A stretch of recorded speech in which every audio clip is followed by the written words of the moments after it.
The Bamako Convention was born out of an existing mechanism. It was born out of Article 11 of the Basel Convention, which is now part of what we call the BRS mechanism, the Basel, Rotterdam, Stockholm mechanism now. It's a convention on its own. And the two, Basel, Rotterdam, Stockholm, and Bamako, now BRS and Bamako to shorten it, are hosted by the UNEP, which is in Africa.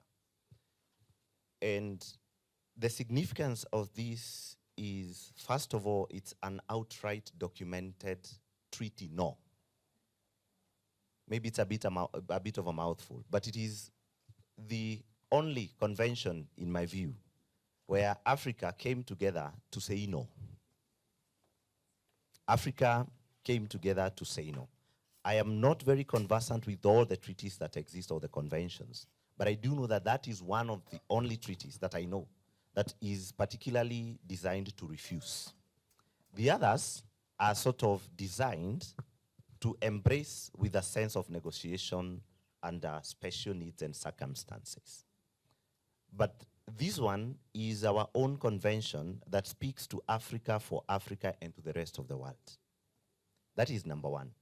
In terms of society and political integration, it is one of the mechanisms or one of the conventions through which Africa can express unity in political goodwill. That we might have had issues discussing conventions like the one on the International Trade for Endangered Species CITES, and we might have had differences when we are negotiating now the ongoing discussions of the international legally binding instrument to end plastic pollution, including in the marine environment, which people are calling the Plastics Treaty. We might be discussing those and having disagreements between, Kenya sees it this way, South Africa sees it that way, Somalia sees it differently. But on this one, we agree that radioactive waste cannot be imported and we shall control it.